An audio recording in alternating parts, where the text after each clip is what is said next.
ಮಹಾರಾಷ್ಟ್ರದ ಪಶ್ಚಿಮ ಘಟ್ಟದಲ್ಲಿ ನಿರಂತರವಾಗಿ ಮಳೆ ಬರ್ತಾ ಇದೆ. ಅದರ ಪರಿಣಾಮ ಬೆಳಗಾವಿ ಚಿಕ್ಕೋಡಿ ಭಾಗದಲ್ಲಿ 108 ಸಮಸ್ಯೆಗಳು ಸೃಷ್ಟಿಯಾಗಿದೆ. ಮತ್ತೊಂದು ಕಡೆ ಬೆಳಗಾವಿ ಭಾಗದಲ್ಲೂ ಕೂಡ ಬಿಟ್ಟು ಬಿಡದೆ ಮಳೆ ಸುರಿತಾ ಇದೆ 4-5 ದಿನಗಳಿಂದ. ಬೆಳಗಾವಿ ಜಿಲ್ಲೆಯ ಸಪ್ತ ನದಿಗಳ ಒಳಹರಿವಿದೆಯಲ್ಲ, ಅದು ದಿಢೀರ್ ಹೆಚ್ಚಳವಾಗಿದೆ. ಉಕ್ಕಿ ಹರಿತಾ ಇದೆ ಕೃಷ್ಣ, ಮಲಪ್ರಭಾ, ಘಟಪ್ರಭಾ ನದಿಗಳು.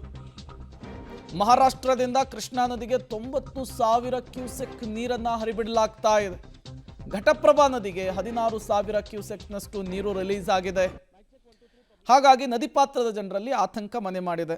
ದಕ್ಷಿಣ ಭಾರತದ ಅತ್ಯಂತ ಪ್ರಮುಖ ಮತ್ತು ಉದ್ದವಾದ ನದಿಗಳಲ್ಲಿ ಈ ಕೃಷ್ಣಾ ನದಿ ಕೂಡ ಒಂದು. ಸುಮಾರು 1,300 ಮೀಟರ್ ಹರಿಯುವಂತಹದ್ದು. 4-5 ರಾಜ್ಯಗಳಲ್ಲಿ ಈ ನದಿ ಹರಿಯುತ್ತೆ. ಪ್ರತಿ ಬಾರಿ ಮಹಾರಾಷ್ಟ್ರದಲ್ಲಿ ಉತ್ತಮ ಮಳೆಯಾದಾಗ, ಜೋರು ಮಳೆಯಾದಾಗ ಕೃಷ್ಣಾ ನದಿಯಿಂದ ದೊಡ್ಡ ಪ್ರಮಾಣದಲ್ಲಿ ನೀರು ಬೆಳಗಾವಿ ಭಾಗಕ್ಕೆ, ಚಿಕ್ಕೋಡಿ ಭಾಗಕ್ಕೆ ಬರುತ್ತೆ. ಪಂಚ ನದಿಗಳು ಕೂಡ ಉಕ್ಕಿ ಹರಿತವೆ. ಸಾಲು ಸಾಲು ಸಮಸ್ಯೆಗಳು ಸೃಷ್ಟಿಯಾಗುತ್ತೆ. ಈಗ ಮತ್ತೊಮ್ಮೆ ಅದೇ ಪರಿಸ್ಥಿತಿ ಬೆಳಗಾವಿ ಭಾಗದಲ್ಲಿ ಸೃಷ್ಟಿಯಾಗಿದೆ.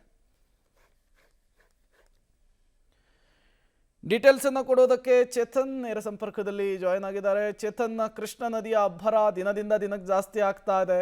ಮಹಾರಾಷ್ಟ್ರದಲ್ಲೇನು ಮಳೆ ನಿಲ್ಲೋ ಹಂಗೆ ಕಾಣಿಸ್ತಾ ಇಲ್ಲ. ಸೊ ಏನಾಗ್ತಾ ಇದೆ ಈಗ ನದಿ ಪಾತ್ರದ ವಿಚಾರದಲ್ಲಿ? ಪ್ರೇಮ್ ಕುಮಾರ್, ಖಂಡಿತವಾಗಿಯೂ ಕೂಡ ನದಿ ಪಾತ್ರದಲ್ಲಿ ಸದ್ಯ ಪ್ರವಾಹದ ಆತಂಕ ಎದುರಾಗಿರುವಂಥದ್ದು. ಕೇವಲ ಒಂದು ವಾರದ ಹಿಂದೆ ಅಷ್ಟೇ ಬರಗಾಲದ ಒಂದು ಕರಿಛಾಯ ಆವರಿಸಿತ್ತು. ಆದರೆ ಸದ್ಯ ನದಿಗಳು ಉಕ್ಕಿ ಹರಿತಾ ಇರುವಂಥದ್ದು. ಕೃಷ್ಣಾ, ದೂಧಗಂಗಾ, ವೇದಗಂಗಾ, ಹಿರಣ್ಯಕೇಶಿ ನದಿಗಳು ಉಕ್ಕಿ ಹರಿತಾ ಇರುವಂಥದ್ದು. ಕೃಷ್ಣಾ ನದಿಗೆ ಈಗಾಗಲೇ ಮಹಾರಾಷ್ಟ್ರದಿಂದ 98,000 ಕ್ಯೂಸೆಕ್ಗಳಷ್ಟು ನೀರು ಹರಿದು ಬರ್ತಾ ಇದೆ. ನಿನ್ನೆ ಅಷ್ಟೇ 70,000 ಕ್ಯೂಸೆಕ್ಗಳಷ್ಟು ನೀರು ಕೃಷ್ಣಾ ನದಿಗೆ ಹರಿದು ಬರ್ತಾ ಇತ್ತು. ಆದರೆ ನಿನ್ನೆ ಮತ್ತೆ ರಾತ್ರಿ ಸುರಿದ ಧಾರಾಕಾರ ಮಳೆಯಿಂದ ಪಶ್ಚಿಮ ಘಟ್ಟ ಪ್ರದೇಶಗಳಲ್ಲಿ ಮಹಾರಾಷ್ಟ್ರದ ನೀರು 98,000 ಕ್ಯೂಸೆಕ್ಗಳಷ್ಟು ನೀರು ಈಗ ಕೃಷ್ಣಾ ನದಿಗೆ ಹರಿದು ಬರ್ತಾ ಇದೆ. ಪ್ರಮುಖವಾಗಿ ಗಮನಿಸಬೇಕಂದ್ರೆ ಕೇವಲ ಮಳೆಯ ನೀರುಗಳ ಅಷ್ಟೇ ಈಗ ಸದ್ಯ ರಾಜ್ಯಕ್ಕೆ ಹರಿದು ಬರ್ತಾ ಇರುವಂಥದ್ದು. ಮಹಾರಾಷ್ಟ್ರದ ಪಶ್ಚಿಮ ಘಟ್ಟ ಪ್ರದೇಶದಿಂದ ಇನ್ನೂ ಯಾವುದೇ ಜಲಾಶಯಗಳು ಕೂಡ ಮಹಾರಾಷ್ಟ್ರದ ಭರ್ತಿ ಆಗಿಲ್ಲ.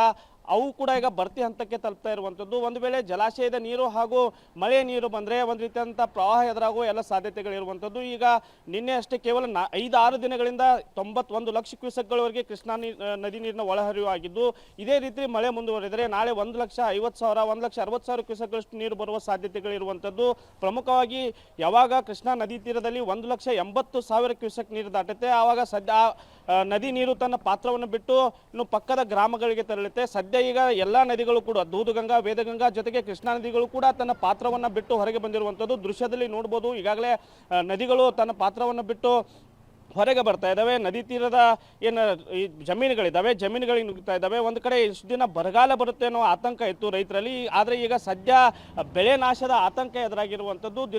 ಮತ್ತೊಂದು ಕಡೆ ಸುಮಾರು 16 ಗ್ರಾಮಗಳಿಗೆ ಏನು ಸಂಪರ್ಕ ಕಲ್ಪಿಸುವ ಏನು ಕೆಳಹಂತದ ಸೇತುವೆಗಳಿರುವಂಥದ್ದು, ಸೇತುವೆಗಳು ಜಲಾವೃತ ಆಗಿರುವಂಥದ್ದು. ದೂಧಗಂಗಾ ನದಿಗೆ 2 ಹಾಗೂ ವೇದಗಂಗಾ ನದಿಯ 4 ಸೇರಿ ಒಟ್ಟು, ಕೃಷ್ಣಾ ನದಿ ಸೇರಿ ಒಟ್ಟು 8 ಸೇತುವೆಗಳು, ಅಂದರೆ 16 ಗ್ರಾಮಗಳಿಗೆ ಸಂಪರ್ಕ ಕಲ್ಪಿಸುವಂಥ ಸೇತುವೆಗಳು ಈಗ ಬಂದಾಗಿರುವಂಥದ್ದು. ಹೀಗಾಗಿ ಪರ್ಯಾಯ ಮಾರ್ಗಗಳ ಮೂಲಕ ಜನರು ಸಂಚಾರ ಮಾಡ್ತಾ ಇದ್ದಾರೆ. ಇದೇ ರೀತಿ ಮಳೆ ಮುಂದುವರೆದ್ರೆ ಏನು ಕೃಷ್ಣಾ ನದಿ ತೀರದಲ್ಲಿ ಒಂದು ರೀತಿಯಾದಂತಹ ಪ್ರವಾಹದ ಆತಂಕ ಇದೆ ಈಗ ಎದುರಾಗಿರುವಂಥದ್ದು. ನದಿ ತೀರದ ಜನರು ಕೂಡ ಒಂದು ರೀತಿಯ ಆತಂಕದಲ್ಲಿದ್ರೆ ಬೆಳಗಾವಿ ಜಿಲ್ಲಾಡಳಿತ ಇನ್ನೂ ಕೂಡ ಅಲರ್ಟ್ ಆಗಬೇಕಾಗಿರುವಂಥದ್ದು. Prem. Okay, thank you Chetan ತಮ್ಮೆಲ್ಲ ಮಾಹಿತಿಗಾಗಿ.